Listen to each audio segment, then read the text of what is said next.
Vamos a continuar con la clase anterior del vanguardismo. Primero quiero saber si pudieron observar el video.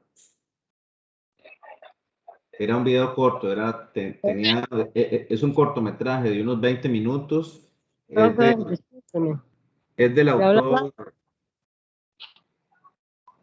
autor español Luis Buñuel, que es un cineasta reconocido. Bueno, ya murió. Y representante del vanguardismo. Él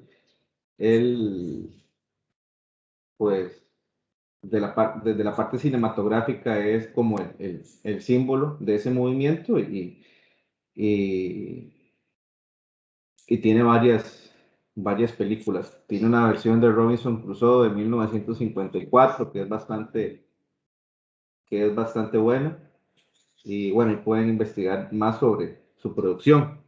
Esa, ese cortometraje es un fiel representante del vanguardismo y de lo que yo comentaba en la clase anterior, porque el vanguardismo, en primer lugar, es una provocación, es un reto a nuestra manera de entender el arte, de entender el mundo también. ¿Por qué? A ver, cuando nosotros leemos un cuento, estamos estructurados, estamos automatizados prácticamente a interpretarlo o a seguir un parámetro, que es un cuento típico que tiene un inicio, eh, un nudo, un desarrollo y un desenlace. Pues cualquier cosa que exceda o que rompa con ese orden, con esa visión estructurada, ya como lectores nos desestabilizamos. Entonces, la idea de Buñuel y la idea de muchos de los poetas vanguardistas es desestabilizarnos, nuestra forma de percibir y de entender lo artístico. Esa desestabilización o esa forma en la que entendemos, pues no digamos que es que tenga un propósito, es simplemente que en cierta forma, nos va a forzar a un ejercicio de interpretación en donde vamos a ir buscando, recabando elementos de una obra para a partir de ahí formar nuestro propio criterio. Entonces, si, si queremos resumir, este movimiento vanguardista es eso, en primer lugar, nos desestabiliza y nos lleva a ejercitar nuestra creatividad y nuestra libertad de interpretación. ¿Ok? ¿Por qué? Porque en el fondo también los vanguardistas, desde sus diferentes movimientos ahí internos de la vanguardia, conciben el arte también como una especie de juego, como un desafío. ¿Por qué? Porque está rompiendo el orden de la palabra, está creando nuevas figuras. Entonces, como dije, tiene ese doble movimiento, el de desestabilizar nuestra manera habitual de percibir y de entender tanto el arte como la vida, pero también, y a partir de esa desestabilización, nos lleva a nosotros a ser creadores de algo que, que comúnmente no es tan habitual y que es un arte más libre, un arte que no tiene esas camisas de fuerza que tenía tal vez el modernismo, donde ya vimos algunos poemas que eran muy de búsqueda de esa precisión formal, de la rima, de la métrica, ¿ok? Los vanguardistas van a destruir todo eso y van en cierta forma, a destruir el lenguaje y a crear algo diferente. Entonces, no sé si quieren opinar sobre eso que vieron.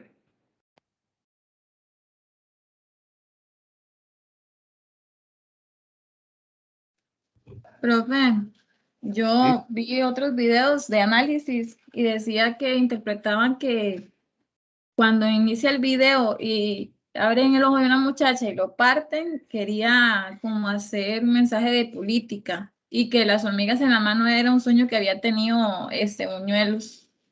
Y aparte de eso, que era un cortometraje surrealista del género de vanguardismo. Más allá de eso, usted cuando lo vio, ¿qué sensaciones, qué le provocó ese video?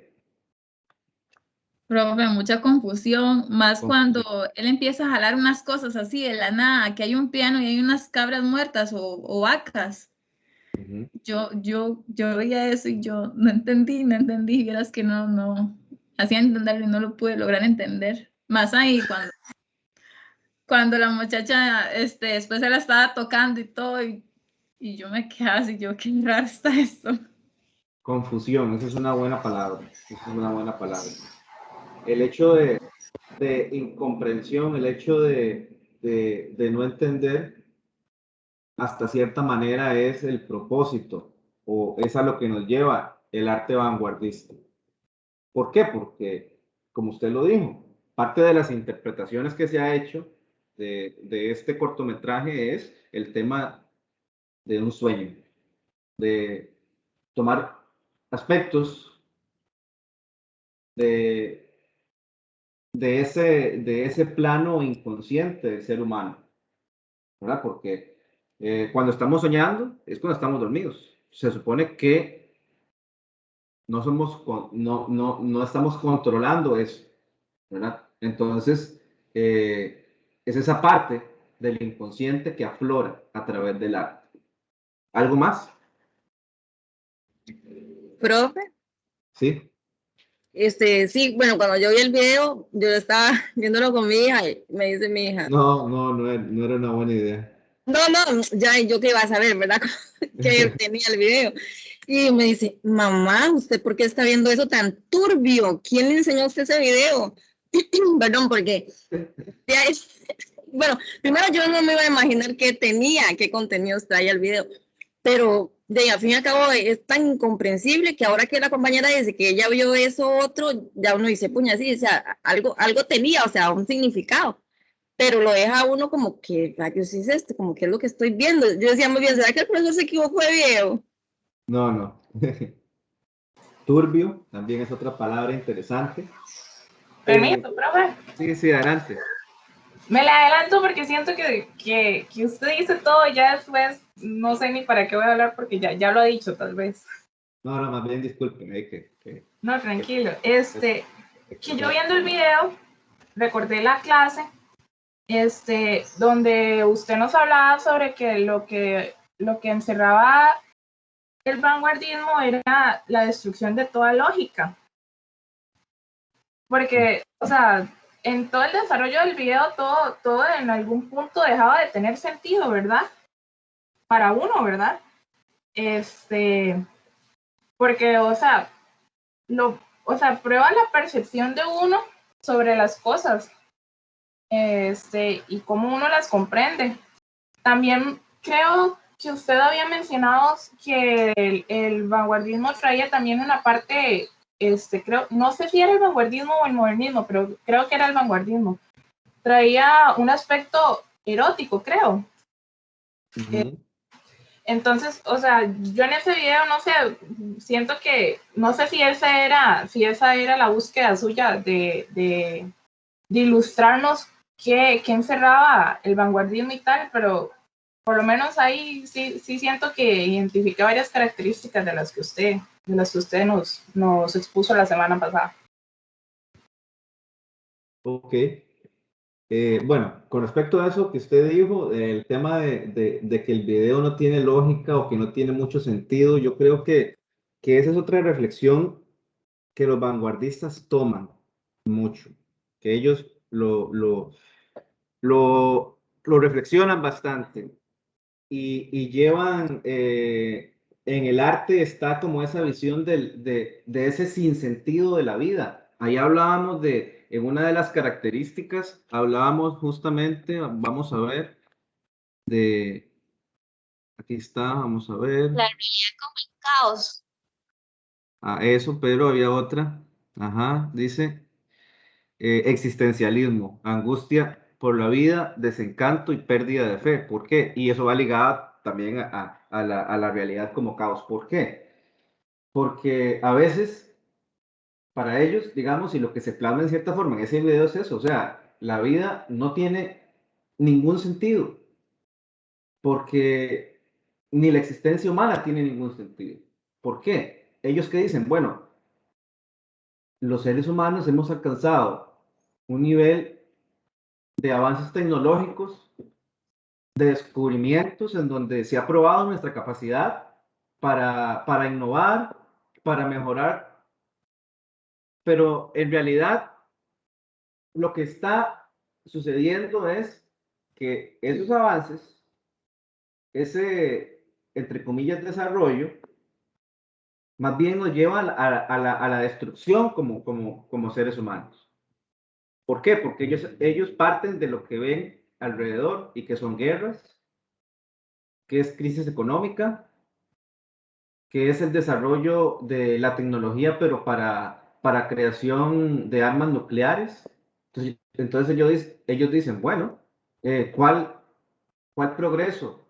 ¿Cuál, ¿Cuál humanidad avanza hacia un bienestar? Más bien lo que vemos es por todo lado caos, y ese caos es lo que va a causar ese sinsentido de la vida. Estamos en una sociedad que más bien se está autodestruyendo, porque recordemos que las vanguardias se sitúan en un periodo entre guerras, o sea, toman lo que sucedió en la Primera Guerra Mundial, o sea, muchos de los vanguardistas están ubicados en esa época de la Primera Guerra Mundial.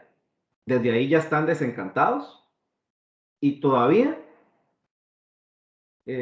agarran algo de la Segunda Guerra Mundial, que ya ahí a partir del año 40, por ahí ya va en decadencia.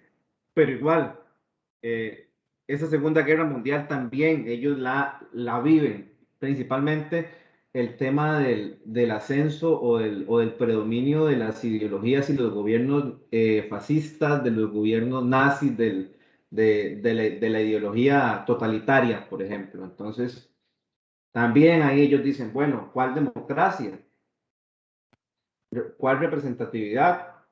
Si lo que hay son gobiernos que asesinan a las personas por su color de piel o por su religión, y en nombre de una raza pura. Entonces, ahí también se plasma eso. Ahí también se plasma eso. No sé si algo más sobre el video.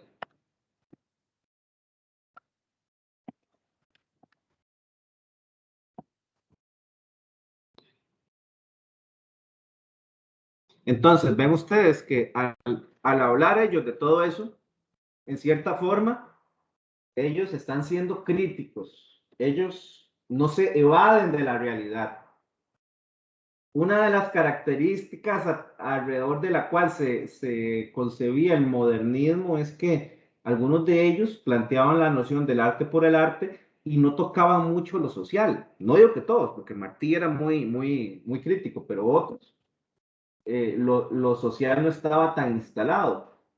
Pero en el vanguardismo, a su manera, por supuesto, de una manera súper innovadora, muy rupturista, ellos no evadían, eh, no evadían ser conscientes de que están en un mundo, pues ahí, como se dice ahí, en un mundo caótico. Entonces el arte, la poesía principalmente, porque cuando hablamos del vanguardismo es principalmente la poesía, es un terreno que nos va a llevar a esa reflexión sobre el sinsentido de la vida y más bien, sí, sobre el sinsentido de la vida, pero principalmente sobre el sinsentido o la denuncia muy original del capitalismo, porque también se da eso. Y en cierta forma, una exaltación a un proyecto social que estaba en ese momento naciendo, que era el de los bolcheviques en la Revolución Rusa, también, ¿verdad? Pero es curioso porque estamos hablando de las primeras épocas de la Revolución Rusa, que pues yo reivindico totalmente y tomo eso como un ejemplo de lo que en algún momento debe darse. Pero ya después el proceso se degenera, el proceso lo dirigen unas cuantas personas, unos burócratas que no tienen nada que ver con lo que en su momento Vladimir Lenin y León Trotsky concibieron que debía ser una revolución y un Estado obrero, un Estado socialista. Ya después llegó Stalin. ¿Alguien recuerda quién era Stalin? ¿O han escuchado en las clases de sociales quién era Stalin?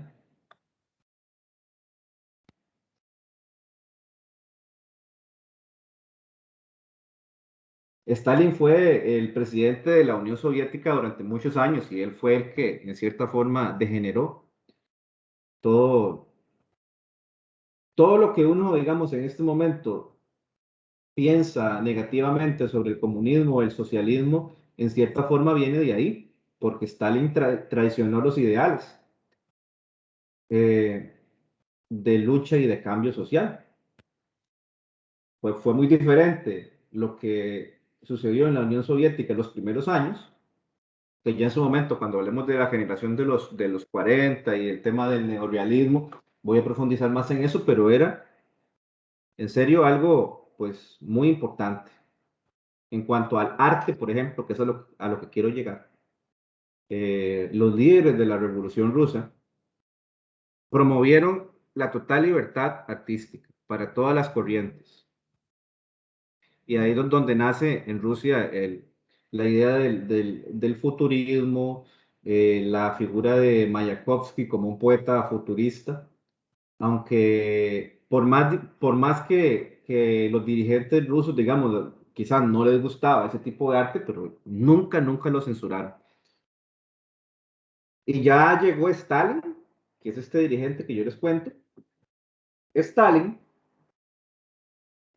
promovió una forma de escribir o una forma de realizar el arte, pero que se llamaba realismo socialista.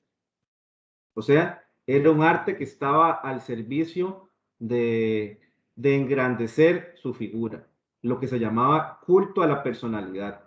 Un arte que solo hablara cosas bonitas de lo que sucedía en la Unión Soviética. Un arte que adulara, que ensalzara la figura de Stalin. Entonces,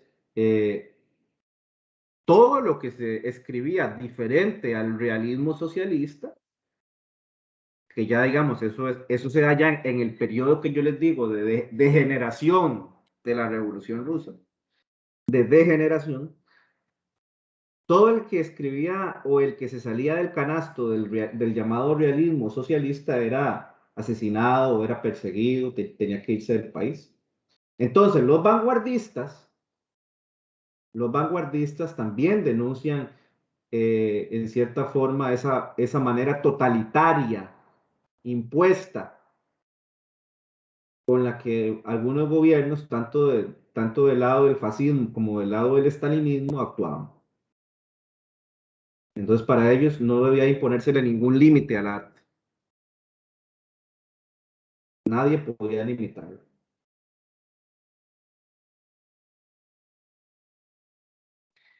Por ejemplo, César Vallejo él escribió un poema como este y escribió y escribió un poema como el que leímos la semana anterior, un poema donde las palabras se van chorreando de manera libre y van creándose nuevos conceptos y se va destruyendo la ortografía y la acentuación tradicional, vean ustedes, y piense en son de no ser escuchado, son tildado, por ejemplo. Entonces, Él, este poeta, César Vallejo, era un poeta peruano y también, además de esa forma particular de crear sus obras, también escribió poesía de corte social. Entonces, ahí nos va a llevar también el tema de esa realidad como caos. Otro aspecto importante ligado con el video es, ahí me disculpan el ruido, es que hoy no, se me perdieron los audífonos, entonces suena mucho el ambiente. Ahí más bien me disculpan y si algo no escuchan me dicen y yo lo digo más duro. Si ustedes se fijan, esa, ese video es como un collage. Son diferentes partes, diferentes escenas que en apariencia no guardan ninguna relación entre sí. La constante es el hombre y la mujer, pero cada cuadrito, cada fragmento de esa obra cinematográfica es como, sí, justamente eso, como un collage, como algo que se va ensamblando, pero uno lo ve y no hay ese ordenamiento al que estamos acostumbrados cuando leemos alguna obra.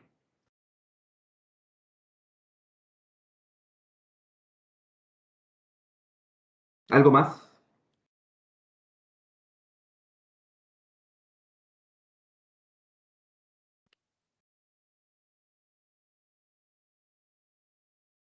¿Alguna pregunta? ¿Alguna duda? ¿Comentario?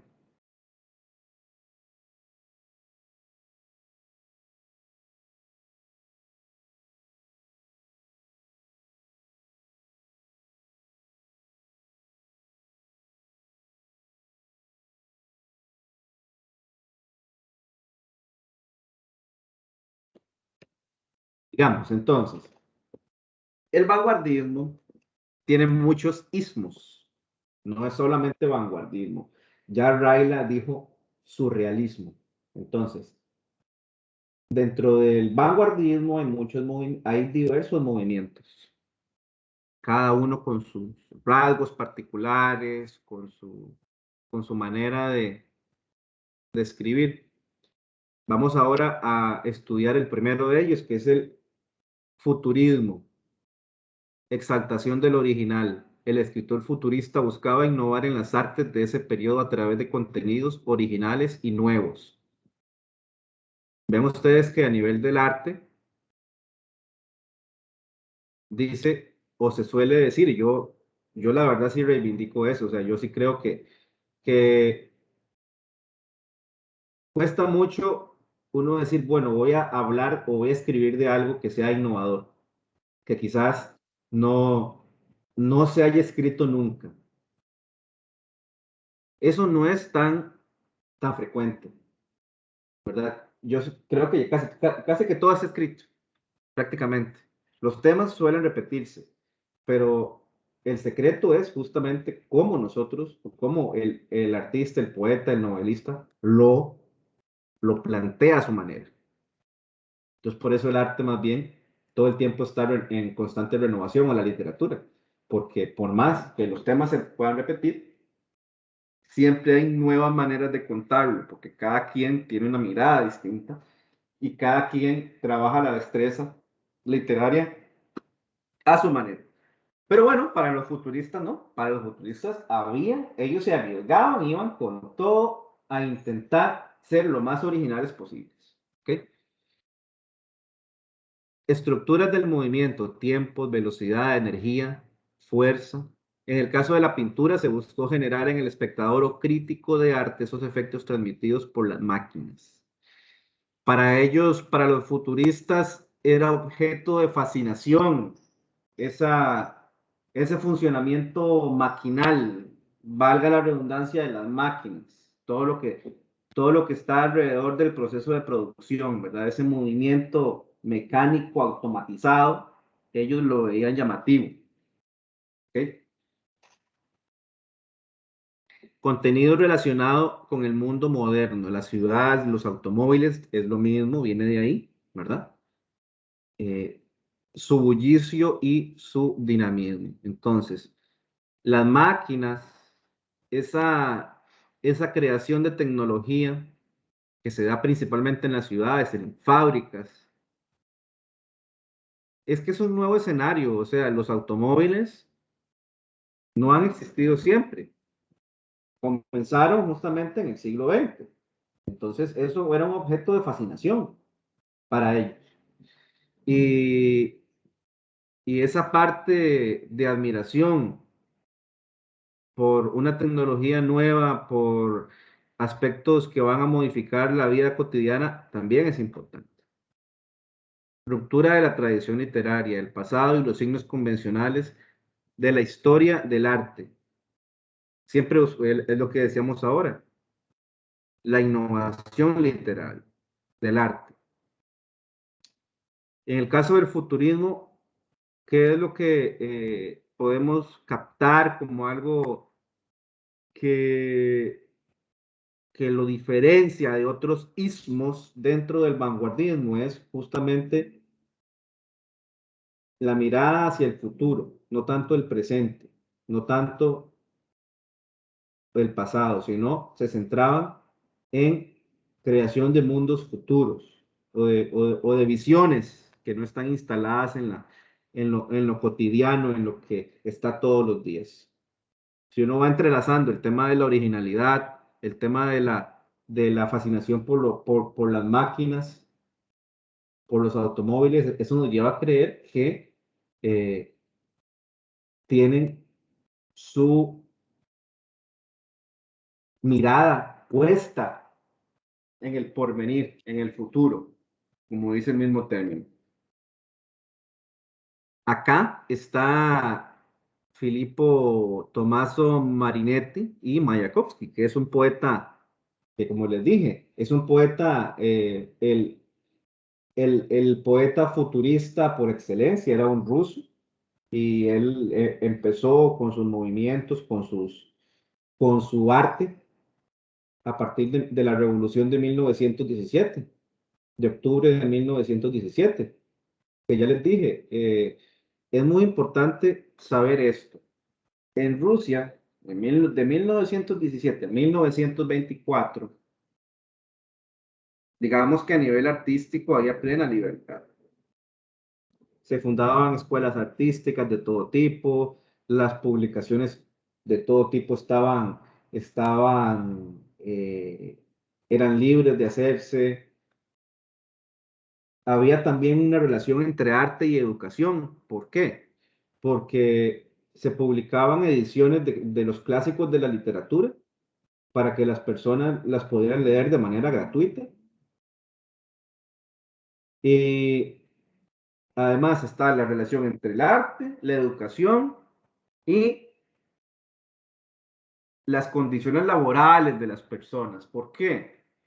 Porque en esa primera etapa de la revolución, que fue muy difícil, porque además los ejércitos del mundo intentaron destruir esa revolución y eso generó una crisis económica importante.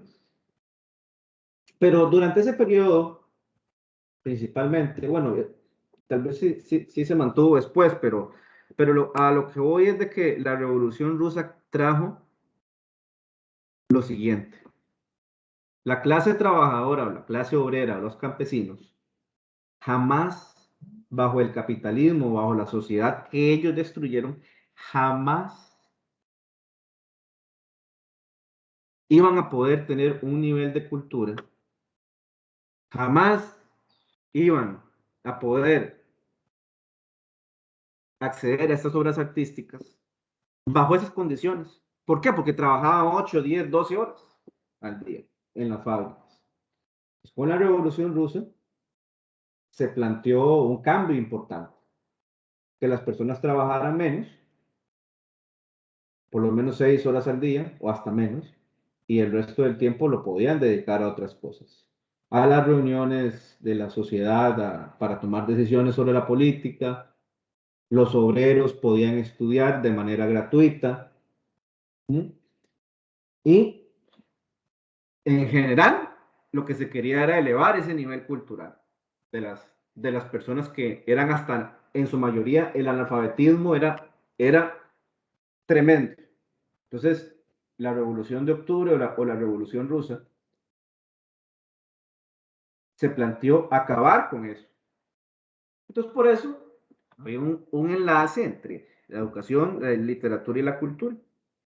¿Por qué? Porque la libertad artística estaba al servicio de que más personas se incorporaran a escribir, a ser creativos, pero también para que más personas pudieran instruirse y más personas pudieran disfrutar de manera gratuita y con libre acceso a las grandes obras de la cultura, ¿verdad? A las grandes obras de la cultura. Entonces, alguien como Mayakovsky, del futurismo, también estaba realizado y era un poeta muy importante. Pero, ¿qué sucedió después de 1924? ¿Por qué 1924? Porque en esa época muere Lenin, que era el gran líder de la revolución, fue el visionario que implementó todo esto que yo estoy diciéndoles, de la mano con el pueblo, que era el que tomaba las decisiones, él muere. Y llega otro que era una desgracia, que se llamaba Stalin, e impuso a nivel del arte esto que yo les decía, lo de la censura, lo del el realismo socialista. Entonces, el que quería crear cosas totalmente opuestas al régimen, lo mataban o lo perseguían. Y Mayakovsky, ¿qué pasó con él? Pues se suicidó, porque él sentía que la revolución se había traicionado en ese momento. Entonces, él no podía vivir en una sociedad así. Y él se suicidó. Luego está Guillaume Apollinaire, que es un francés, y que él crea un caligrama, o la poesía en forma de caligrama. ¿Quién puede leer eso? Es que vieran que tengo el cuadrito de la reunión ahí y no puedo leer eso. ¿Alguien que lo quiera leer? Donde dice, creador de los caligramas.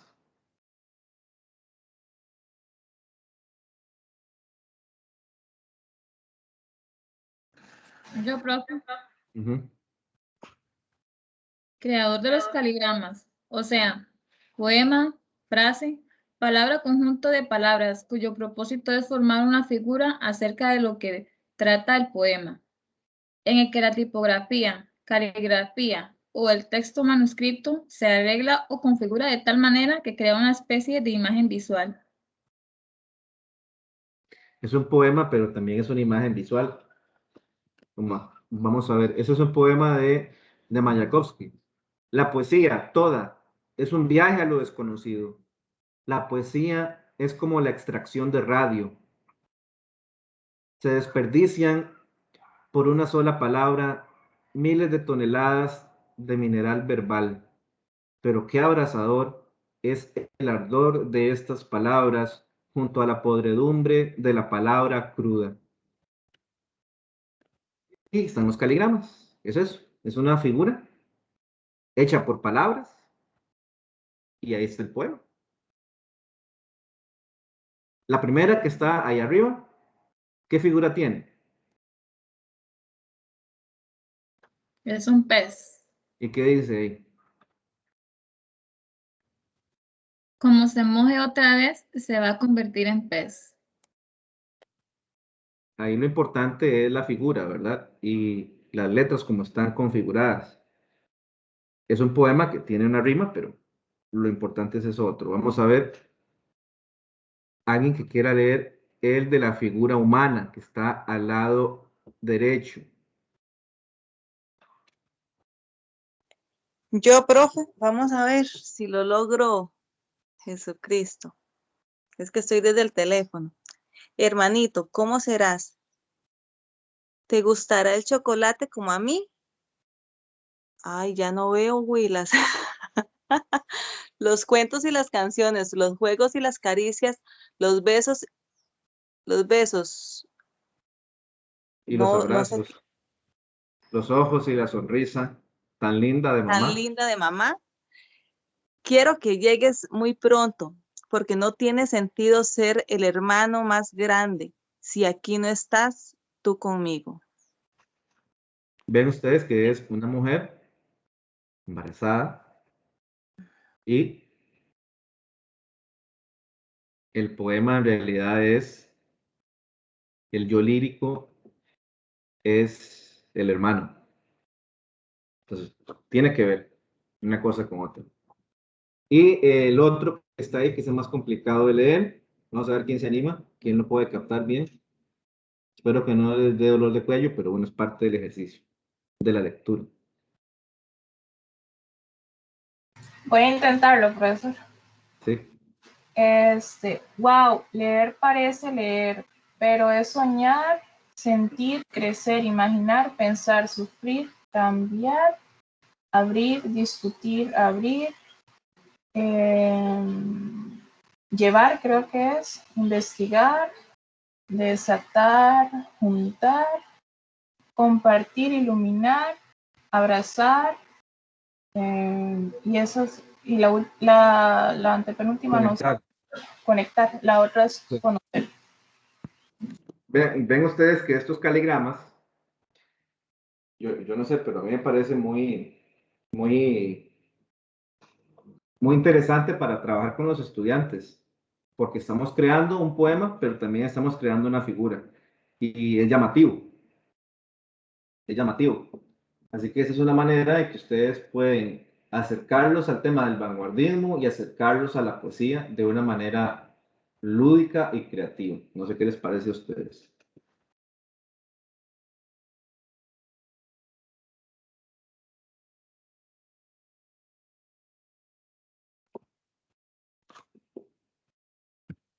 No, supongo que bien. Entonces, para lo que tienen que elaborar, pueden también realizar un caligrama, no hay ningún problema. Eso es ese es un tipo de poema vanguardista, un caligrama. Profe, algo así es que tenemos que hacer entonces. Eso puede ser eso, o puede ser un poema, digamos que normal, entre comillas, pero ya saben que normal, entre comillas, porque no tiene ninguna figura, pero tiene que ser un poema que no tenga mucho sentido, ¿entienden?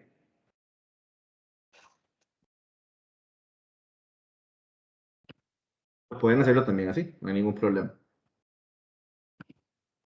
Creacionismo.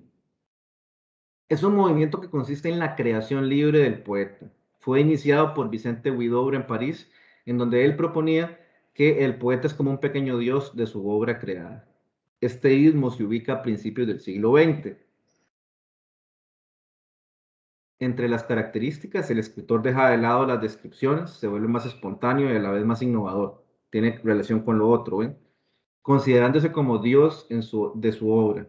Se hace énfasis en los efectos visuales provocados por las metáforas, algunas veces indescifrables a un público poco conocedor. Uso innovador de los distintos tipos de letra. Las tipografías ayudan a llamar la atención del lector. La poesía es un instrumento de creación absoluta. El género literario, ¿qué dice ahí?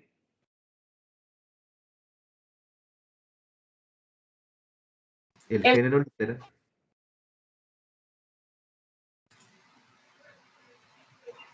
El género literario principal en este istmo de vanguardia de la poesía.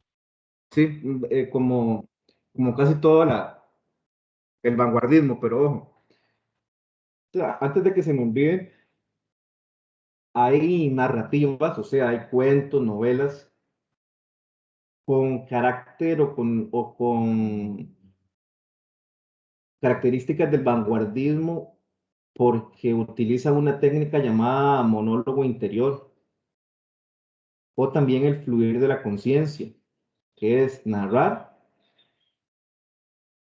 sin ninguna estructura conforme va llevándolo a uno el pensamiento y, y son páginas extensas o porciones extensas de texto donde el narrador se extiende en un monólogo, como se dice ahí, pero donde nos da a conocer lo que está pensando. Una obra ligada a esto ligada a las vanguardias, es la ruta de su evasión de Yolanda Oriamuno, que es una escritora costarricense. Ella es toma mucho la técnica del monólogo interior. Y otra obra que tiene que ver también con las vanguardias es la de Ulises, de James Joyce. Es una obra muy extensa. Y también las obras de Marcel Proust a nivel de narrativa. Tienen bastante que ver con las vanguardias. ¿Ok?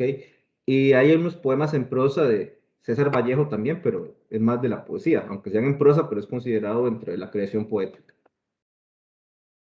¿Ok? Ese es un poema de Vicente Huidobro. Que el verso sea como una llave que abra mil puertas. Una hoja cae, algo pasa volando.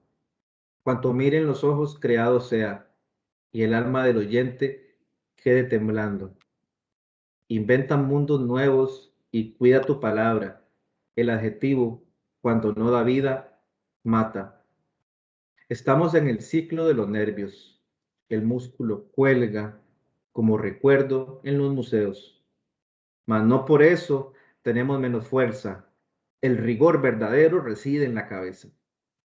Porque cantáis la rosa, oh poetas, hacedla florecer en el poema. Solo para nosotros viven todas las cosas bajo el sol. El poeta es un pequeño dios. El creacionismo, en cierta forma, nos alerta o nos hace que nos fijemos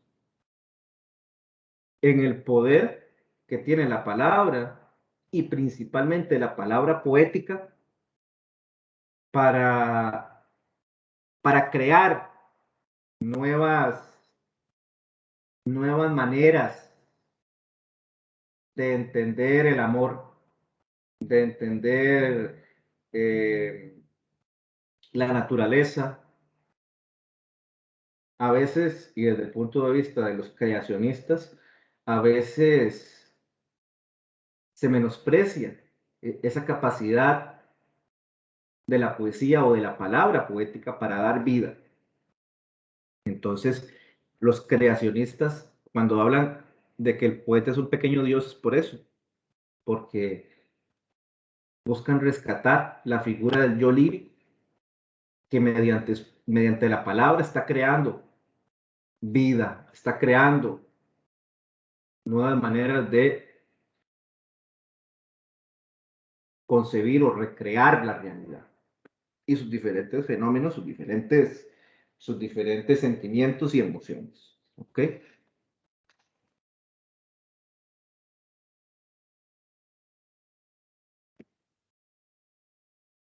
El ultraísmo, movimiento literario de vanguardia que apareció en España e Hispanoamérica a principios del siglo XX y que introdujo en la poesía española e hispanoamericana la renovación revolucionaria que supusieron otros movimientos, como el cubismo o el dadaísmo en Europa.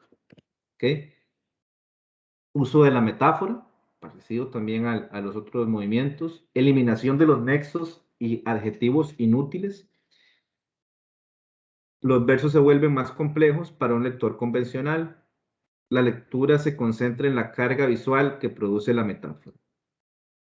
Abolición de los ornamentos rebuscados. En otras palabras, se dejan de lado los adornos o recursos rebuscados que se emplean para impresionar al lector. Síntesis de dos o más imágenes en una, como una sugerencia. Al combinar estas imágenes sugieren al lector nuevas formas de expresión. Imágenes y metáforas chocantes y lógicas. Si algo caracteriza al ultraísmo, ven que por cada movimiento vamos dándole aunque se parecen, pero yo lo que trato de hacer acá es que ustedes identifiquen el ultraísmo con una característica particular que no tienen nosotros. ¿Cuál característica del creacionismo tiene ese movimiento que no tienen nosotros? ¿Cuál característica del futurismo posee que no tienen los otros. En el caso del ultraísmo es eliminar ese lenguaje rebuscado, ese lenguaje con tanto adjetivo. El ultraísmo es más directo. Busca con poco crear mucho y con poco llevarnos a un impacto principalmente de lo visual cuando leemos un poema. ¿Okay? Abolición de los ornamentos. ¿Okay? No hay mucho, no es un lenguaje muy florido, es un lenguaje más directo, sin tanto adorno. Está, bueno, Rafael Cancinos Asens, Jorge Luis Borges y Guillermo y Francisco Reyes. El cielo se arropa de pronto y entre los rotos de su manta la luna juega el escondite, pero el lucero no la alcanza. El viento llega sofocado, lo anuncian las banderas blancas y la ciudad acoge al viento con un aplauso de ventanas. Las calles se quedan dormidas cuando se despiertan las casas y la luz arroja a la calle la camisa de las ventanas. Ese es un poema que es muy prosopopéyico. Si ustedes se fijan, por todo lado está presente esa figura literaria. Se personifica la naturaleza. Prácticamente lo humano está por fuera. El sur. Desde uno de tus patios, haber mirado las antiguas estrellas. Desde el banco de sombra, haber mirado esas luces dispersas que mi ignorancia no ha aprendido a nombrar, ni a ordenar en constelaciones. Haber sentido el círculo del agua en el secreto aljibe, el olor del jazmín y la madreselva, el silencio del pájaro dormido, el arco del zaguán, la humedad. Esas cosas, ¿acaso son el poema?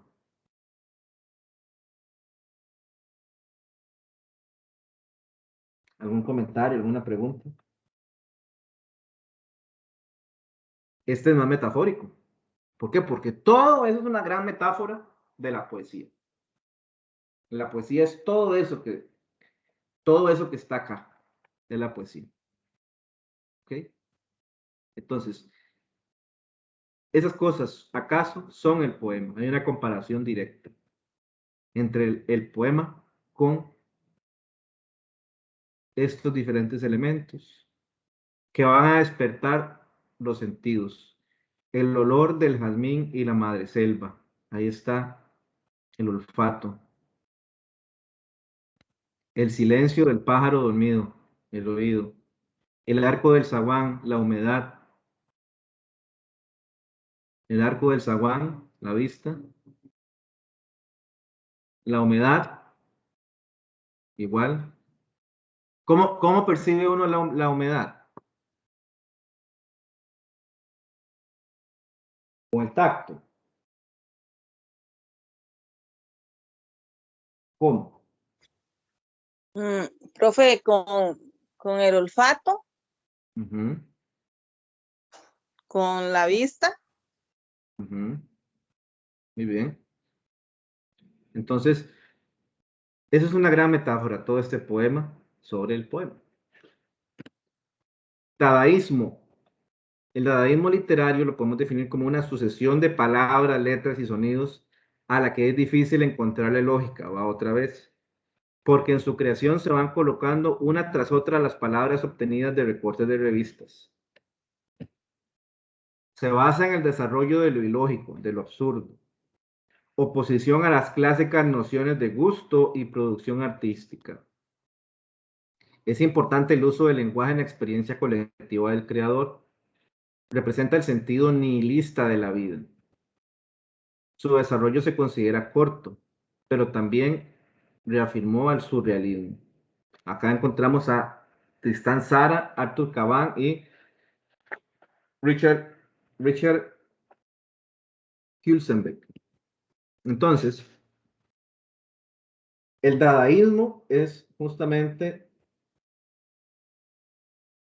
la unión de partes que no presentan ninguna lógica. También pueden elaborar un poema así, utilizando fragmentos de periódico. O sea, como está ahí. El problema olvidado es contundente con la música alta. Estrellas bajo el cielo juegan al despiste en solitario. Aire es el pasado en España. Y el surrealismo es uno de los movimientos pues, que tuvo más influencia y que vinculó más lo literario con lo político. Lo fundó principalmente André Breton. El surrealismo literario es una corriente o escuela de vanguardia literaria que inició en Francia entre el año 1924 y alcanza su máximo esplendor en el año 1928 y dura hasta el año 1940. Escribieron un manifiesto, sí, el manifiesto surrealista de André Breton. Como se dio su inicio en 1920, o sea, fue en 1924 cuando inició con ese manifiesto. El surrealismo recoge mucho el tema de lo onírico, de los sueños, de lo surreal, de lo que está por debajo de la realidad, de lo que está oculto entre nosotros. Y la única forma en que eso se expresa es en los sueños, en lo onírico, ese pensamiento del escritor. Entonces, si algo caracteriza el surrealismo, es ubicarse en el plano de lo, valga la redundancia, de lo surreal, de lo que está por debajo de la realidad. Y eso es de ubicarse en el plano de los sueños para escribir sus obras literarias.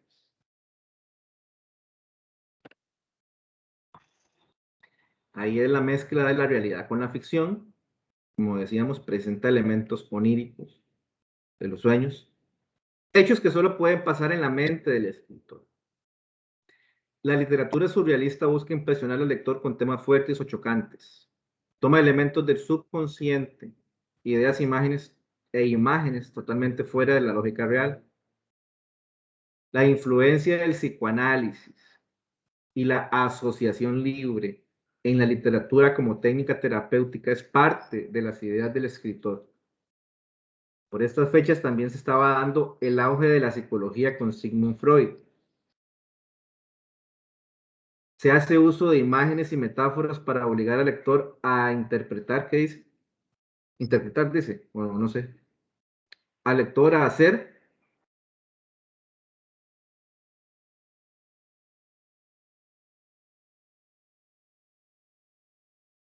¿Qué dice ahí? A hacer en la número 4.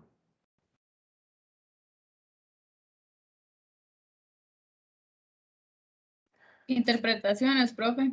Que llevaran a explorar su propio subconsciente. Y lo que decíamos, los sueños son fuente de inspiración poética.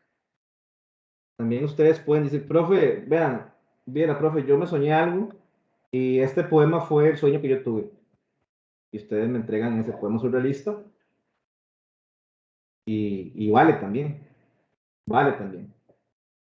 Claro, los surrealistas no es que, digamos, toman el sueño como, no sé, como se les presentó directamente, sino que tienen un trabajo con el lenguaje. Entonces, pero sí, la materia prima son los sueños.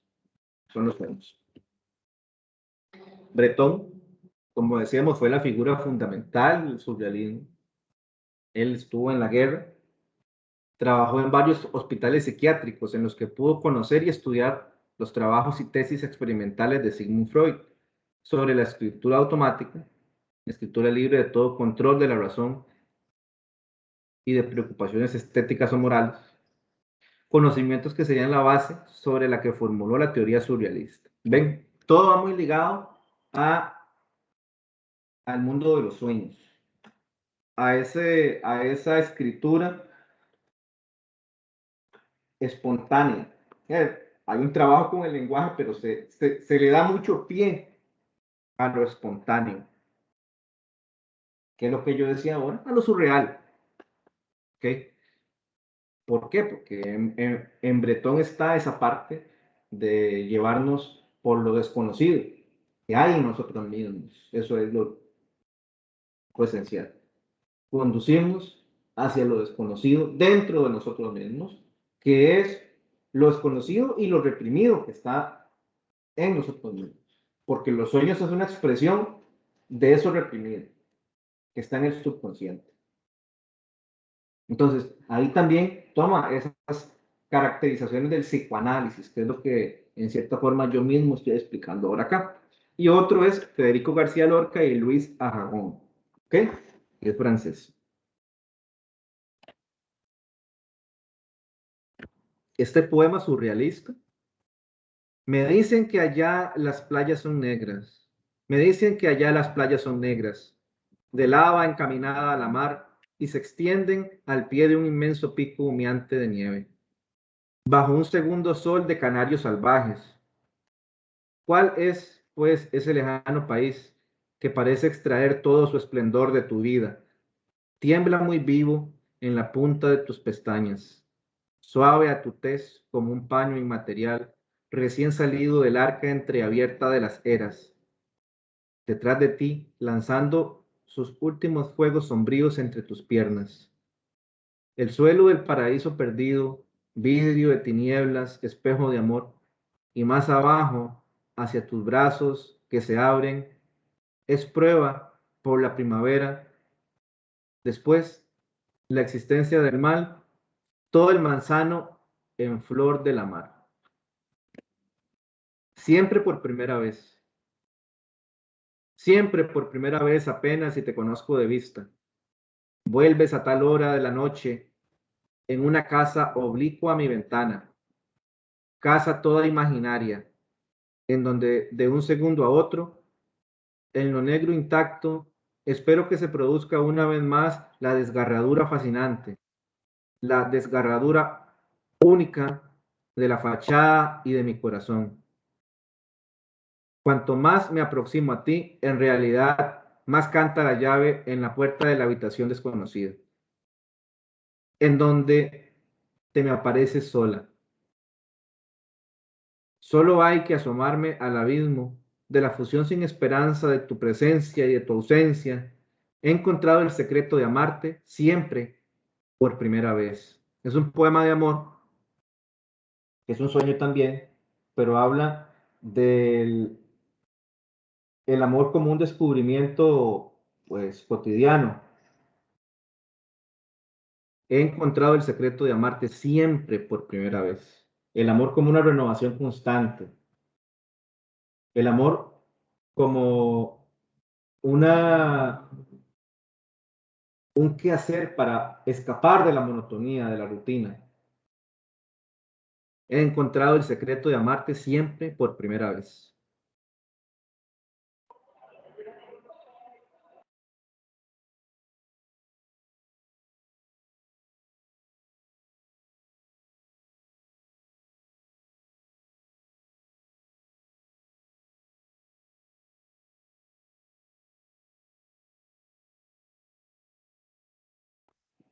¿Algún comentario, alguna pregunta? Esos dos poemas son de André Breton.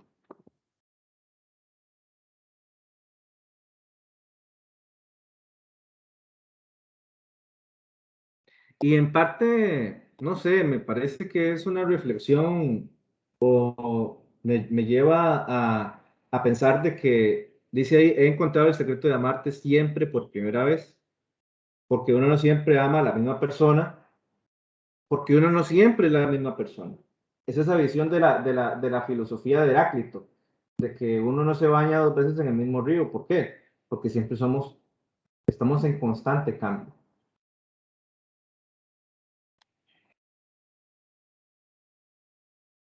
Entonces, esa idea del amor como renovación,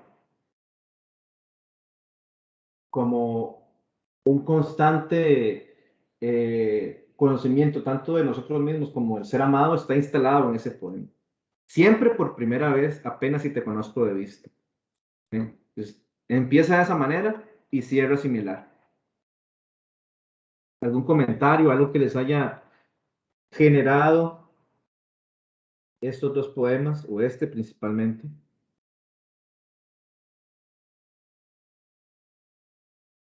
El otro yo lo veo más como un sueño erótico, ¿ok? Porque ahí hay figuras que aluden a lo sexual.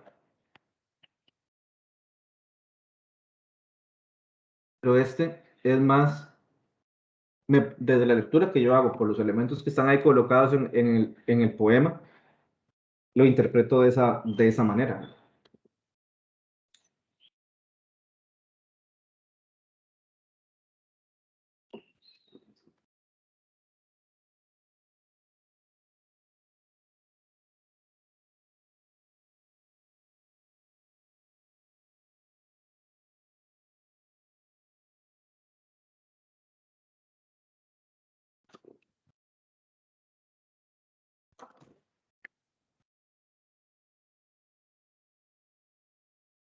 ¿Algún comentario, alguna pregunta?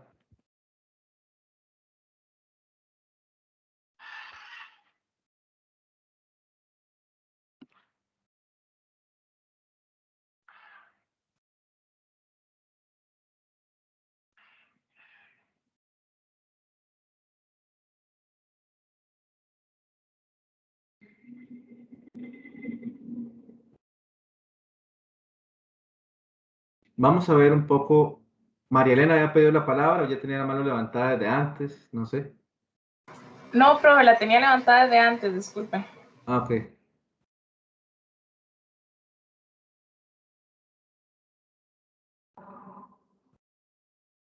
Bueno, ligado a este movimiento, encontramos además ya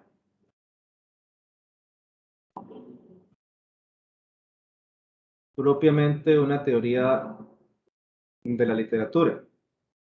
Lo que vimos en estas clases, que ha sido un poco el refrescar los conceptos de lo que es literatura y lo que vimos sobre el modernismo y el vanguardismo, más que todo esos dos, el modernismo como el vanguardismo son dos movimientos literarios. Este curso se llama teoría literaria. Pues vamos a ver algunas ideas principalmente relacionadas con la literatura, con el arte, así como vimos en su momento en teoría literaria 1, las ideas de Horacio sobre la literatura, las ideas de Aristóteles sobre la literatura. Vamos a ver ahora unas ideas, bueno, las ideas de la Edad Media, las ideas del Renacimiento, alrededor del fenómeno literario. Ahora vamos a ver algunas teorías correspondientes al siglo XX e iniciamos con el formalismo ruso con algunas ideas puntuales.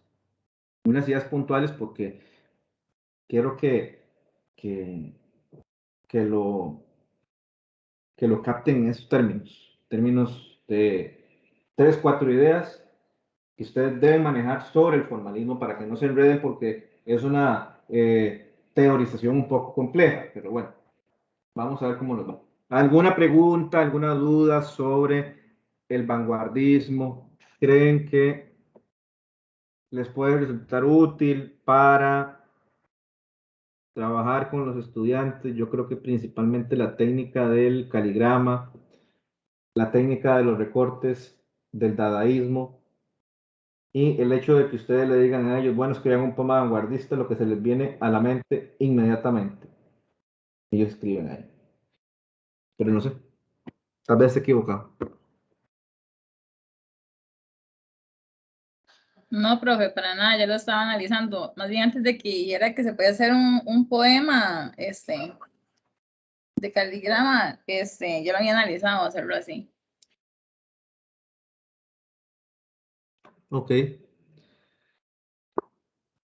¿Alguien más? ¿Alguna pregunta sobre eso? Porque siempre hay preguntas y no se dicen, entonces es el momento oportuno para que las externe.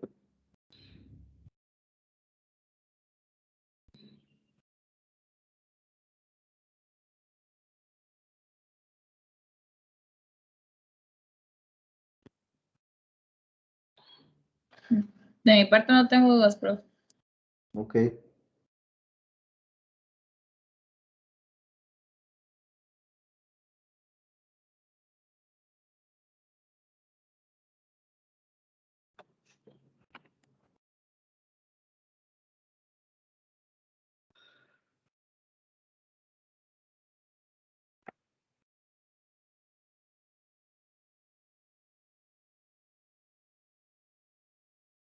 Me avisan si se ve. Sí. Ok. Bien. Con respecto al formalismo, hay diferentes teorizaciones, diferentes estudiosos, pero hay algunos aspectos que quizás los van a unificar. Como dice la palabra, el formalismo hace especial énfasis en la forma, en la manera en cómo está escrito. Es el punto de partida, la forma, la palabra, la combinación de términos. Los formalistas van a dedicarse a estudiar, en primer lugar, y como punto de partida, los textos literarios, pero principalmente en sus unidades mínimas, la palabra, la combinación entre palabras, los sonidos, a la hora de uno declamar un poema. Y a esto me refiero con la idea que está ahí, de primero, dicen, inicialmente, la crítica literaria, para ellos, debe desprenderse de aspectos históricos e incluso psicológicos del autor y de la época que le tocó vivir, para centrarse en la forma del texto. ¿Qué quiere decir esto? Los formalistas hacen una observación muy importante. Los formalistas rompen con esa manera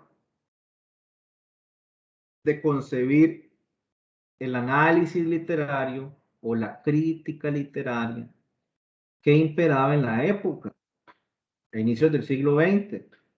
Ellos no estaban de acuerdo cómo se analizaba la literatura, cómo se abordaba el fenómeno literario. ¿Por qué? ¿Qué decían ellos? Acá lo que se hace es únicamente interpretar los textos buscando un supuesto mensaje oculto o un supuesto mensaje final que nos deja el escritor, por un lado. O dicen también, ay Dios, está lloviendo. O dicen también, no estamos de acuerdo con interpretar un texto literario partiendo de lo que le pasó al escritor en su vida, no. O sea, para los formalistas, esta forma de crítica literaria no era la más conveniente. Ellos dicen, dejemos de analizar los textos literarios pensando en lo que quiso transmitirnos el autor, o dejemos de analizarlo pensando en, en lo que fue la vida del autor. Porque era para ellos, ellos decían, no, es que es muy fácil, uno nada más, no hay que estudiar los textos, lo que hay que hacer nada más es estudiar la biografía del autor. O estudiar, sí, la vida del autor. Los formalistas quieren otro camino. Me avisan si se escucha mucho el agua, ¿verdad que es de la lluvia?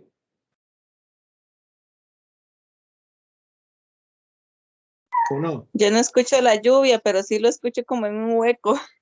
Bueno, voy a ver qué hago porque a ver si me muevo de aquí donde estoy, tal vez escuche menos. Tengo chance, sí.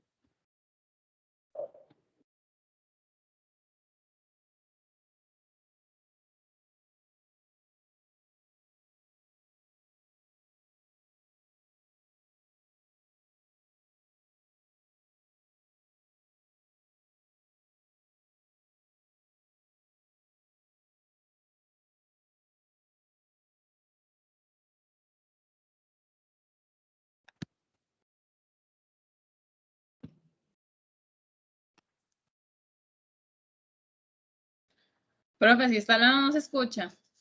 No, no, todavía no.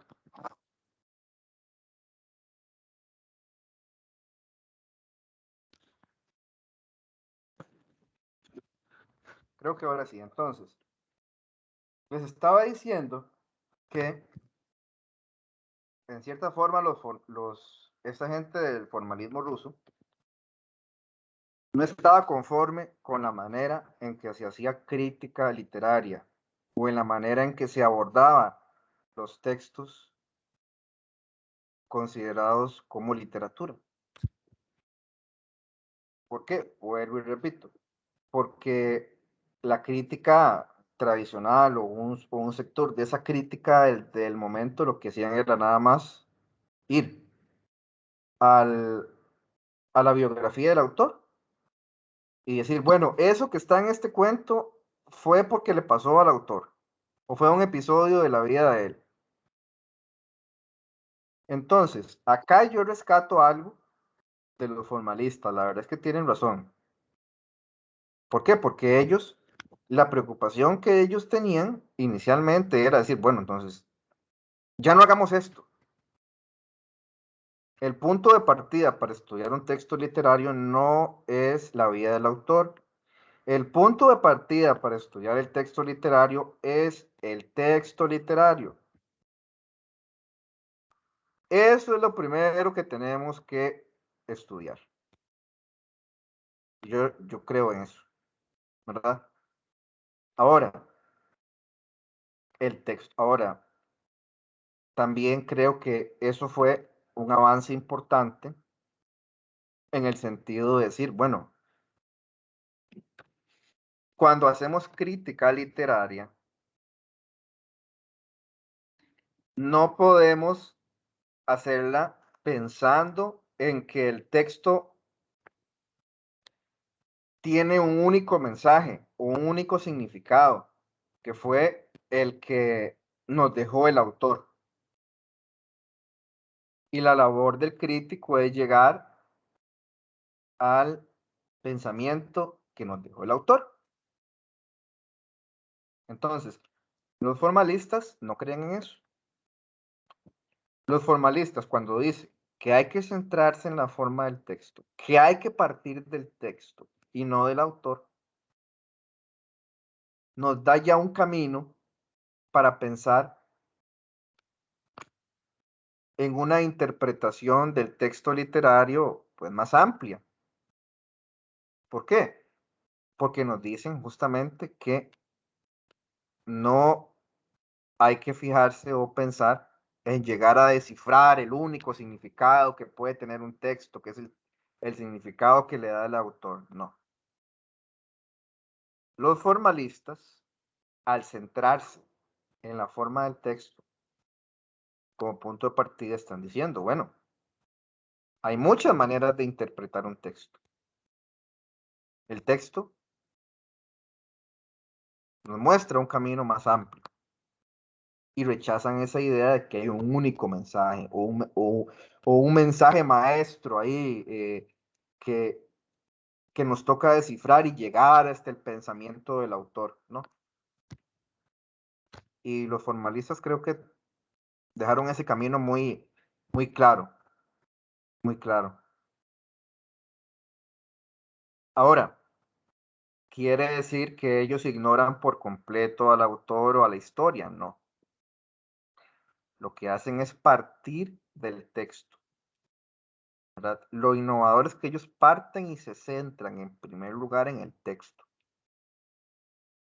No parten ni se centran en el autor, ni en su vida, ni en los aspectos históricos, no.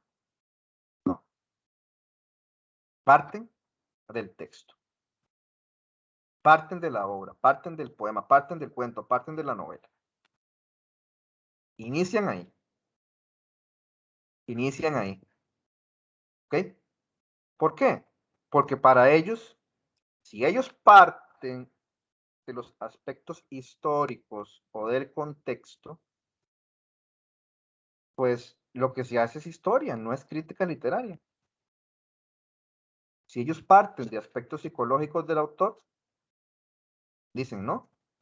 Entonces, esto no es crítica literaria, esto es psicología. Entonces, este punto es muy importante. Este punto es muy importante. ¿Ok?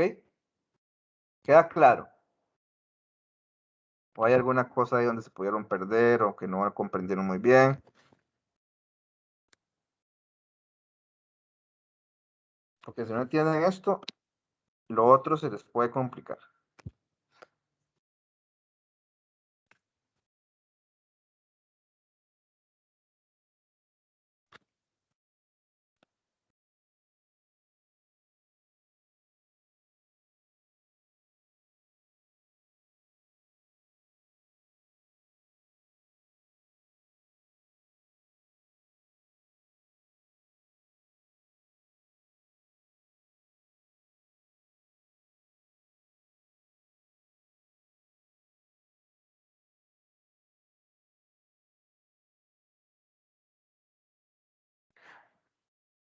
Voy a darles un ejemplo. Voy a darles un ejemplo. Rayla está escribiendo una novela sobre una mujer que trabaja en una fábrica. Y a partir de ahí, esa mujer, ese personaje principal, sufre toda una serie de dificultades, etcétera, etcétera, etcétera. Entonces, la crítica literaria normal, la que no le gusta al formalismo, lo que va a decir que es, bueno, estudiemos la vida de Rayla para interpretar esa obra. Y ya con eso nos la jugamos. Y ahí encontramos ese mensaje que nos da esa obra. ¿Y qué dicen los formalistas? Los formalistas dicen que esa manera de analizar no es el punto de partida. ¿Por qué? Porque puede ser que a Rayla nunca en la vida haya pisado una fábrica. Puede ser que esa historia alguien se la haya contado. O puede ser que se la inventó. O que se la inventó después de haber leído varias novelas sobre eso. Y bueno, creo, porque no es lo mismo el autor que el narrador. No es lo mismo, para nada. Eso es un principio básico de la literatura. No es lo mismo. E incluso, si Rayla trabajara en la fábrica y haya escrito una novela sobre eso, seguramente hay aspectos de la ficción que ella inventó, que ella modificó, que ella cambió. ¿Por qué? Porque el autor es diferente al narrador. Entonces, ¿qué dicen los formalistas? No nos fijemos en la vida de Rayla, eso no nos interesa como aspecto inicial, ¿no? Leamos la novela, estudiámoslo, leamos el poema, ¿ok? María Elena quiere escribir un poema sobre su mascota, pero ya cuando leemos el texto no es María Elena, es el yo lírico. Entonces puede que ella tenga la misma mascota, pero que en el poema con las palabras la está recreando y con las palabras es otra mascota. Entonces, vamos a leer el texto. No vamos a preocuparnos por si era el retrato fiel de la mascota de ella o no. Veámoslo. Entonces, eso es, de ahí parten los formalistas. Y bueno, más adelante, cuando leamos el estructuralismo, digamos que el formalismo es el papá de la teoría estructuralista, que es la que tradicionalmente nosotros aplicamos cuando estudiamos texto. Los tipos de narrador. Profe, una pregunta, Sí. disculpe. ¿Todo lo que usted está hablando es lo que está en las diapositivas o usted no sé, lo está diciendo? Es que solamente permanece la diapositiva de las características principales. Sí, es que no he pasado en la primera característica. Ah, bueno, bueno. La estoy explicando. Profe, Entonces, yo también tengo una duda. ¿sí? digamos, ¿qué pasaría en el caso de que realmente se viera reflejado lo que vivió el autor con lo que está escrito? No pasa nada con los formalistas. Es que ellos ignoran eso, o digamos, quieren dejarlo en un segundo plano. Para ellos lo más importante es averiguar la forma en que está escrito el texto. La forma en que está escrito.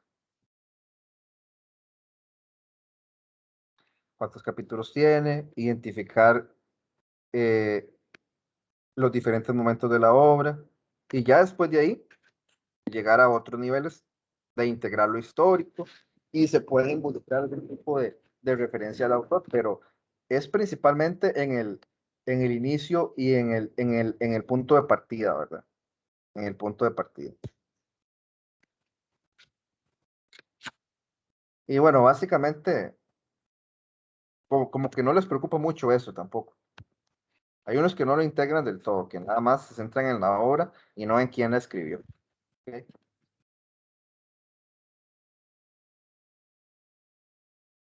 Y eso que usted pregunta es interesante porque ahora, por ejemplo, ahora en las corrientes más contemporáneas, a mí me gusta mucho leer los diarios de escritores, y me gusta leer autobiografías de escritores también.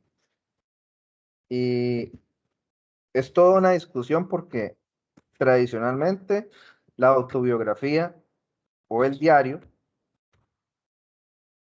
no es considerado como algo literario. Pero, y ya vamos a verlo más adelante en el curso, tanto la autobiografía como la manera de diario entran en una especie de género o subgénero de la narrativa llamado la autoficción,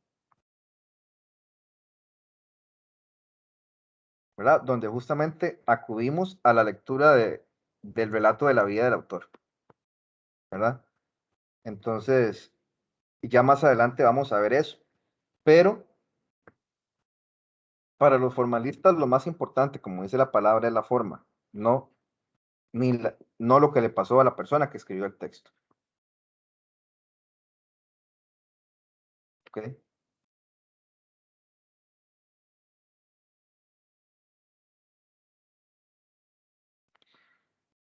Entonces,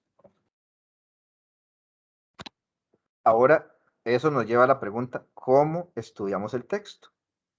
Entonces, los formalistas dicen que hay que considerar la literatura como una ciencia exacta, como una ciencia natural, que tiene que llevar un proceso de observación, un proceso de la aplicación del método científico tradicional. Entonces, ellos consideraban la literatura como una ciencia. Ellos querían establecer una ciencia de la literatura. Y para eso se valen de la lingüística. ¿Ok? Entonces, ellos van a llegar a identificar el significado de un texto, o van a llegar a la interpretación, aplicando, según ellos, el método científico, recurriendo a los aportes de la lingüística, que es la ciencia que estudia, pues, el lenguaje. Aquí, pues bueno, ¿qué es lo que yo rescato de ellos en todo esto? En que nos recordaron que nosotros como estudiosos de la literatura tenemos que basar nuestro análisis en lo que leemos. No podemos nada más inventarnos formas de interpretar un texto porque sí, no. Tenemos que decir por qué. Entonces, los formalistas llaman la atención sobre eso. Centrémonos en el texto y lo que el texto nos tiene que decir. ¿Y cómo lo hacemos? Pues mediante instrumentos de la lingüística, mediante la identificación de todas y cada una de las palabras de un texto. Saber si es un adjetivo, un sustantivo, saber si es si tiene artículo, identificar las diferentes figuras retóricas, las figuras literarias, figuras de construcción. ¿Por qué? Porque el formalismo está muy centrado en la parte poética. Y además recurren, como ya dije ahora, en ese sonido, en esa capacidad acústica de la palabra. En eso se basa la ciencia, que ellos querían constituir la ciencia de la literatura, de que nosotros debemos partir del texto y elaborar una interpretación de manera que lo que digamos sobre el texto tenga una argumentación, una justificación, que no sea decirlo por decirlo. Y para ello recurren a la lingüística, a identificar cada una de las palabras, sus rasgos fonéticos, o sea, cómo se articulan, cómo se producen los sonidos, y también, por supuesto, la parte de el ritmo, de la métrica, de la rima y de las figuras literarias, en el caso principalmente de la poesía.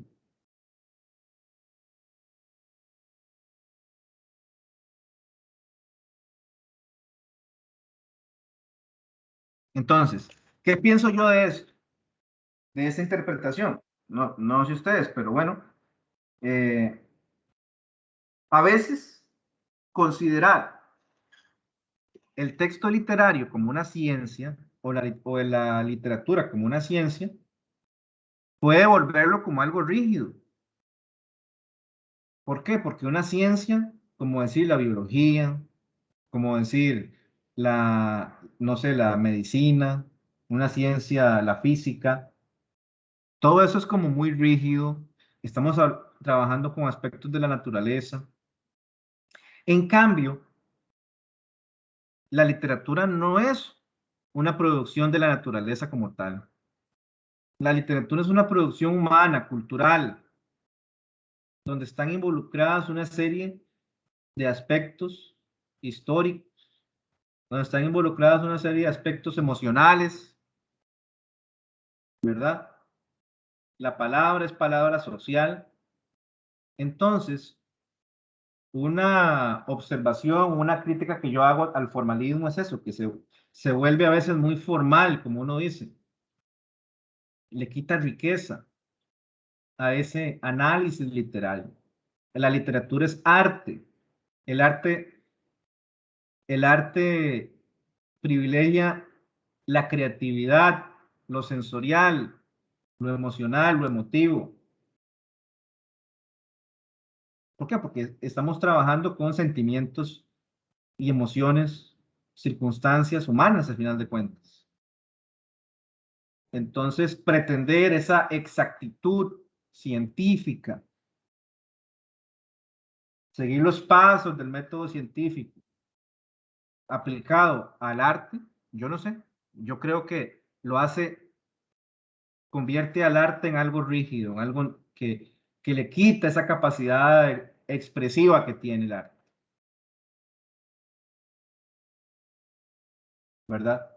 Entonces, por ese lado, esa pretensión de convertir la literatura en una ciencia, yo lo cuestiono, no sé ustedes, ¿qué piensan? ¿Creen que sí era posible o no?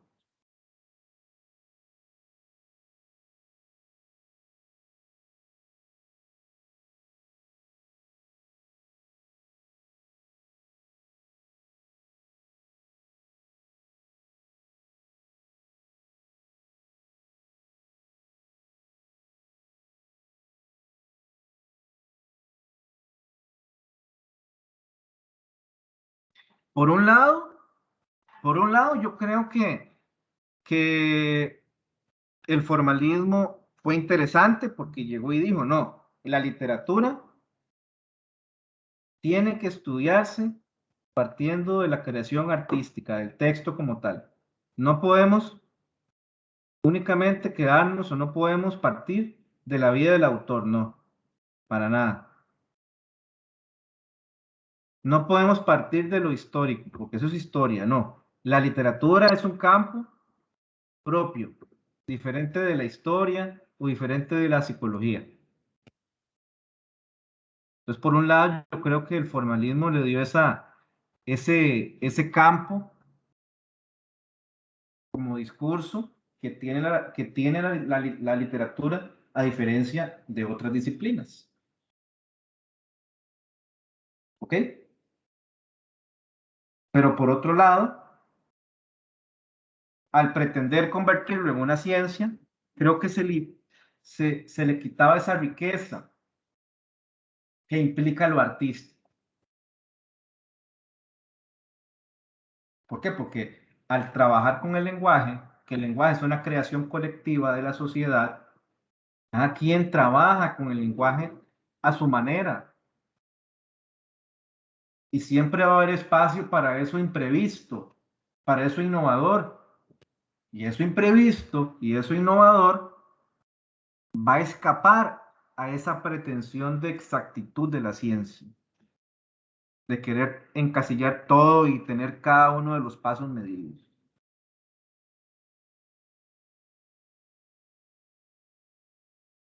¿Ok? Entonces,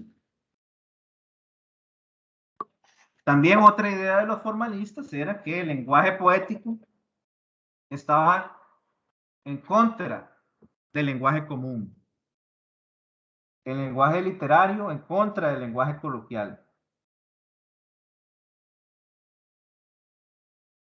Ellos creían que el lenguaje literario es el lenguaje de la metáfora, del símil, es el lenguaje del encabalgamiento, de la prosopopeya. Es un lenguaje literario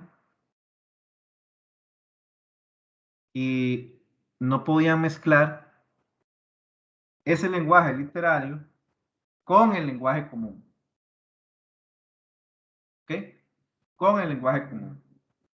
El lenguaje común es otra cosa, es el que se utiliza para las conversaciones, para escribir alguna carta, para escribir un memorando, no sé.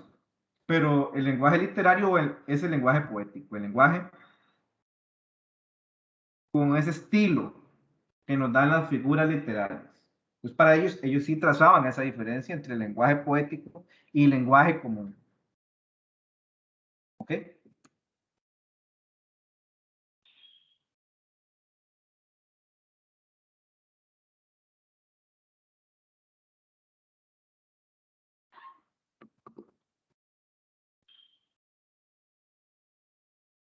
Y por último, cuando habla ahí de que la forma va de la mano con el fondo,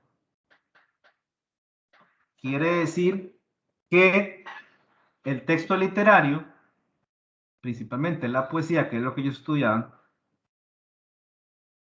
si hay una forma que utiliza figuras literarias, figuras de construcción, si hay un trabajo con el lenguaje para producir belleza,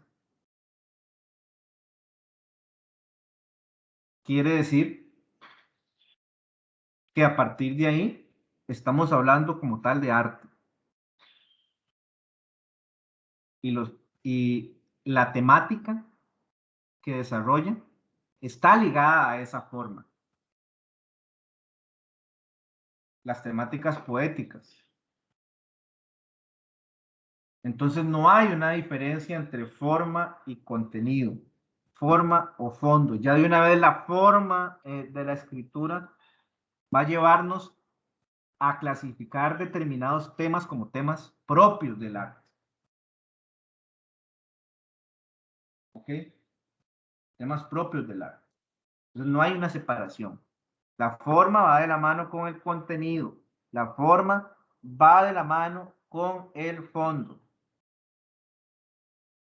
Eso es muy importante. Y volviendo a lo del lenguaje poético, justamente es un lenguaje que escapa al lenguaje común.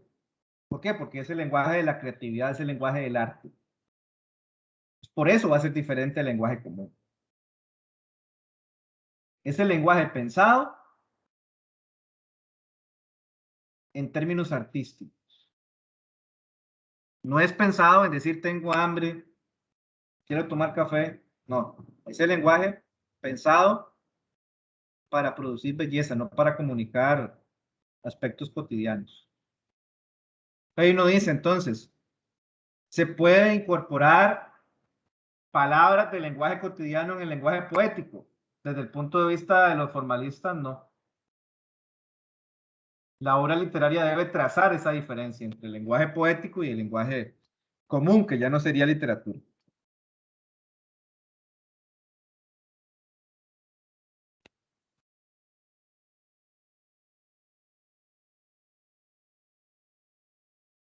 ¿Ok?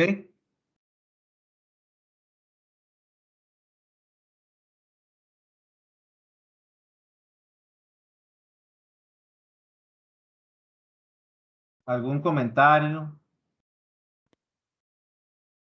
Esto del formalismo es lo que más me interesa, estos 4 puntos. Lo otro es como algunas cuestiones históricas que están ligadas a lo que yo dije, pero que no es tan prioritario como estos 4 puntos. Y principalmente el primero, ¿verdad?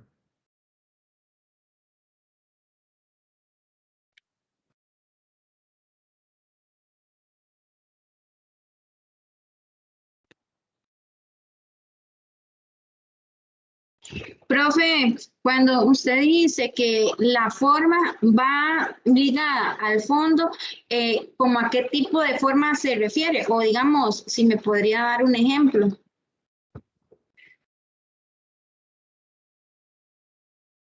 En que un texto literario o un texto poético tiene como fin principal el trabajo con el lenguaje para producir belleza, para producir deleite, placer. Y para eso, los poetas echan mano de diferentes figuras literarias, diferentes figuras de construcción. Ah, ok, sí, ya entendí. Entonces, esto va de la mano con las temáticas que trabajan, ¿verdad? Es parte de lo mismo. No hay una separación entre cómo decirlo y lo que se dice. Por ejemplo, si yo estoy hablando del amor, mis palabras van a ser relacionadas con ese tema. No voy a ser brusca ni nada de eso al escribir, digamos, alguna característica de esa. ¿A eso se refiere? Sí, exactamente, pero recuerde que tiene que expresarse de una manera literaria, poética, no de una manera de lenguaje común. No, me queda claro. Lo que yo decía es eso, de que, digamos, si voy a hablar acerca del amor, mis palabras tienen que ser de acuerdo a buscar figuras literarias que se asemejen al contenido de lo escrito. Sí, exactamente. Ah, gracias. Exactamente. Si no se utilizan esas figuras poéticas, entonces ya eso es lenguaje común, eso ya no es lenguaje literario, ¿verdad? Según los formalistas.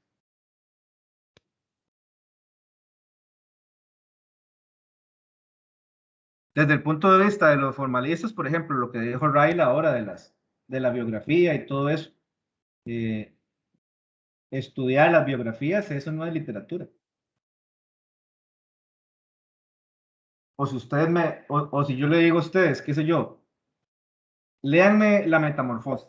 Entonces llega alguien acá y expone la novela y dice que lo que le sucedió al escarabajo fue lo mismo que sintió Kafka cuando era joven. Entonces yo les digo, desde el punto de vista del formalismo, ese análisis no es pertinente porque usted está partiendo de la vida del autor.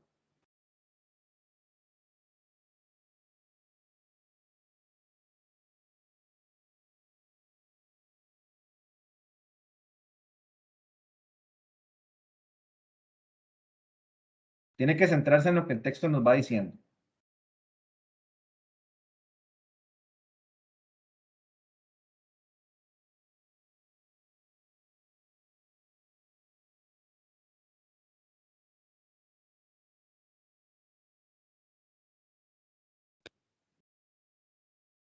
Y si ustedes se ponen a ver, eso es una visión interesante porque una vez que alguien haya escrito un texto,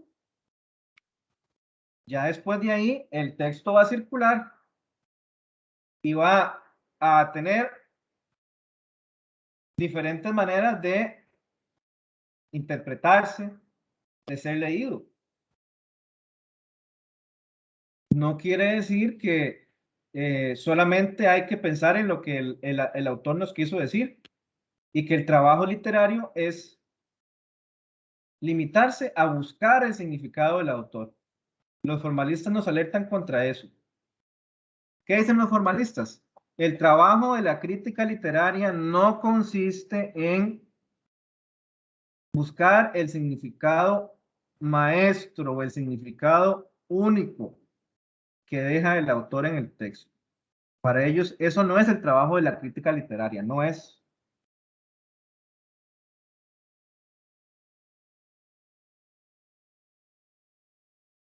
¿Por qué? Porque cuando el texto ya sale, el autor es solo una parte. El texto va a circular en la sociedad, en la época, en los lectores. ¿Me entienden? Por eso es que no existe un único significado, que es el que traza el autor, y por eso es que los formalistas insisten en que no hay que interpretar un texto partiendo de lo que el autor quiso decir, o de la vida del autor.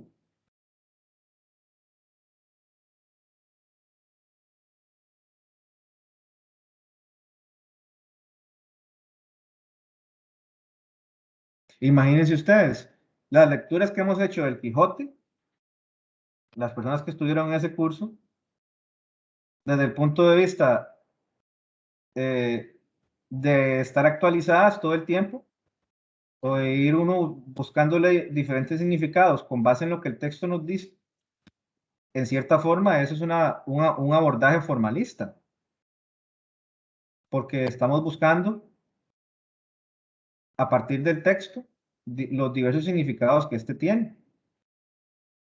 Si nos quedamos nada más diciendo y buscando qué quiso decir Cervantes, pues bueno, solo podemos limitarnos a hablar sobre la época, desde donde escribió el Quijote, él escribió el Quijote. Entonces, imagínense, no podríamos hablar nada con el sentido metafórico de los molinos de viento en la actualidad, no, nada de eso. Entonces los formalistas nos abren ese camino, ¿verdad? De entender el texto como un espacio eh, donde si vamos más allá de lo que dijo el escritor o la época del autor, entonces el análisis literario es un análisis bastante rico, bastante diverso.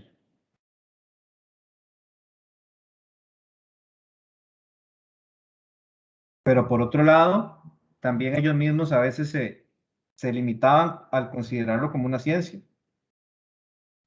Entonces es interesante por ese lado. Pero creo que la intención de ir más allá de la visión del autor es algo digno de rescatar. Y quedamos hasta ahí.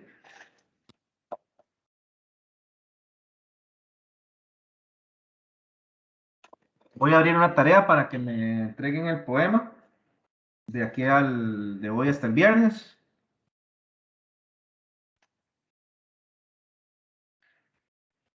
De hoy hasta el viernes. Profe, ¿tiene una cantidad de X de palabras? No, para nada, para nada. No voy a limitarlo, es parte del vanguardismo, es eso.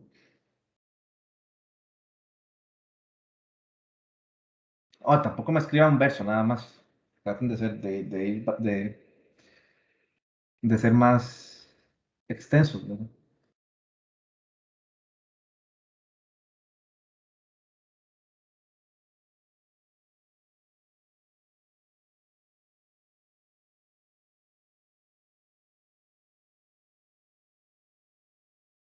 Bueno, estamos entonces. Espero que les vaya bien y buen provecho.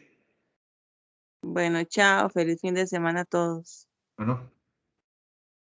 Chao. Hasta luego, profesor. Muchas gracias. Bueno. Gracias, profesor. Buenas tardes.